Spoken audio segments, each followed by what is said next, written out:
ভাবুকি ভৰা এখন পত্ৰ ৰঙা চিয়াহিৰে 4টা নাম জুৰি জ্যোতি ঘনশ্যাম হেমন্ত জুৰি গগৈ জ্যোতি ভেংৰা ঘনশ্যাম কছাৰী হেমন্ত কছাৰী এওঁলোকক মৃত্যুদণ্ড দিয়া হ'ব তলত লিখা আছে আলফা পদূলিমুখত এই কাগজখন পোৱাৰ লগে লগে হাহাকাৰ এইগৰাকী মহিলাৰ লগে লগে নাম উল্লেখ থকা বাকী 3জনক খবৰ দিলে তেওঁ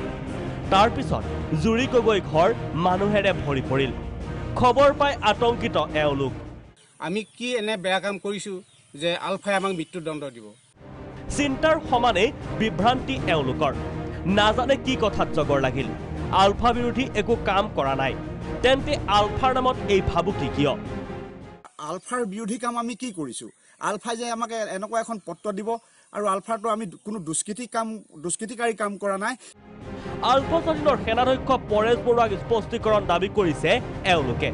আহ্বান স্পষ্ট কৰক সকলো সঁচাই এইখন আলফাই প্ৰেৰণ কৰা পত্ৰ হয় নে নহয় যদি হয় কাৰণ জানিব বিচাৰিছে এওঁলোকে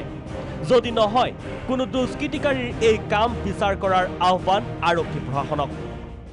মই প্ৰশাসনক উচিত বিচাৰ কৰিবৰ বাবে আহ্বান জনাইছো এই ঘটনাৰ পিছতে স্বাভাৱিকতে চাঞ্চল্য সীমান্তত